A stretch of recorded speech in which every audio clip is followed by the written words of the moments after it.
16 كان ممكن يسدد، اتعملت بينيه من ميدو، كان متحرك كويس قوي مؤمن زكريا. مره ثانيه حلوه يا ولد يا ولد يا ولد يا ولد، هدف رائع رائع رائع. صالح جمعه قلت لحضراتكم من بدايه اللقاء هو افضل لعيبه النادي الاهلي في التمرير واستلامه والثقه في نفسه. صالح جمعه بيحرز هدف ولا اروع من كده. صالح جمعه في الدقيقه 16 هدف رائع رائع رائع. يا سلام يا ولد، صوتنا بيعلى مع الحاجه الحلوه والاهداف الجميله. صالح جمعه هدف للنادي الاهلي في الدقيقه 16.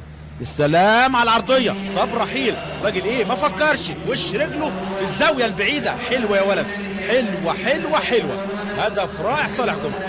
حلوه يا ولد، ما يقدرش يعمل لها حاجه محمد ابو جبل. يا سلام يا ولد، شوفوا رايحه في حته صعبه جدا، حته صعبه جدا جدا على ابو جبل.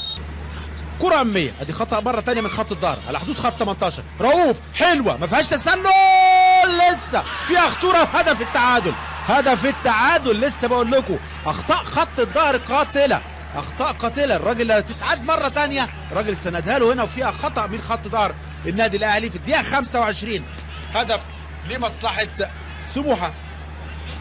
كره اتلعبت والراجل حطها كده بمنتهى السهوله للمهاجم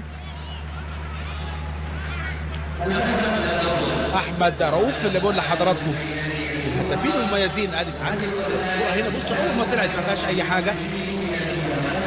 اسلام محارب، اسلام محارب هو صاحب الهدف. اسلام محارب هدف في الدقيقه 25. صالح جمعه هدف النادي الاهلي كان في الدقيقه 16. صبر رحيل، صبري يحطها ناحيه الشمال لمؤمن زكريا، ممكن يلعب العرضيه حلوه. هدف ثاني، هدف ثاني. يا سلام يا ولد يا مؤمن، مؤمن زكريا وهدف وحطها في الجول. الراجل خدع ابو جبل وعمل انه يلعبها بالعرض يحطها بماركه اهداف ابو تريكه لما كان موجود مع النادي الاهلي. تتذكروا هدفه في بطوله افريقيا في مرمى السودان مع منتخب مصر، حطها ببطن رجليه بنفس الكره كده بالظبط، ومؤمن بيحطها في الزاويه الضيقه. الراجل خدع الحارس مؤمن زكريا وبيحرز هدف ثاني في الدقيقه 32. السلام يا ولد، اتحرك كويس جدا واتعملت له من البدايه من صبر رحيل اللي بقول لحضراتكم عامل مباراه كويسه وخدع الكل. الراجل حطها ببطن رجله ويخدع هنا ابو جبل. هدف ثاني لمصلحه النادي الاهلي. مؤمن زكريا في الدقيقه 32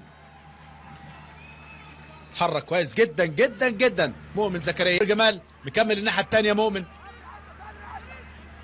وليد سليمان تمريره حلوه حلوه حلوه. الراجل لو وقع يبقى فيها ضربه جزاء، لكن هدف ثالث، هدف ثالث. يا سلام يا ولد، ده صالح جمعه، صالح جمعه الهدف الثاني ليه مع النادي الاهلي والهدف الثالث للنادي الاهلي. صالح جمعه وبيأكد الراجل بيقول انا لعيب كبير ولعيب كويس واحق من ناس كتيره، لكن رؤيه الاجهزه الفنيه هي اللي شايفه كده. 3 النادي الاهلي سموحه 1. صالح جمعه هدف في الدقيقه 70 من عمر اللقاء. حرك كويس جدا جدا جدا. كابتن حسام بيقوم. صالح جمعه هدف ثاني اتعملت حلوه. يا سلام يا وليد سليمان، وليد سليمان الراجل هنا لو لمس رجله فيها ضربه جزاء، لكن حطها ببطن رجله في الجول عشان يبقى هدف ثالث للنادي الاهلي. صالح جمعه هدف في الدقيقه 70.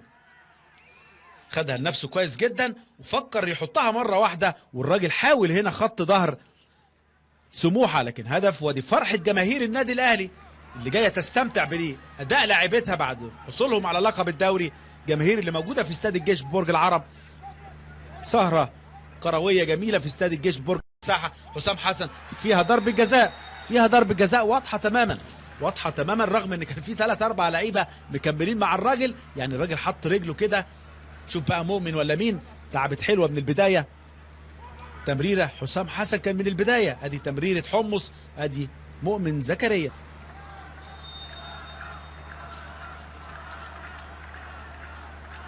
كان احرز هدف في الشرقيه وفي المصري والاسماعيلي السيد فريد. السيد فريد في مواجهه الشناوي، ضربه جزاء السيد فريد، السيد فريد والهدف الثاني، الهدف الثاني لفريق سموحه. السيد فريد ده من ضربه جزاء. مباراه تحلو في الوقت المتبقي، قلت لحضراتكم المباراه لسه فيها اجوال. دقيقه 77 ادي هنا محمد الشناوي.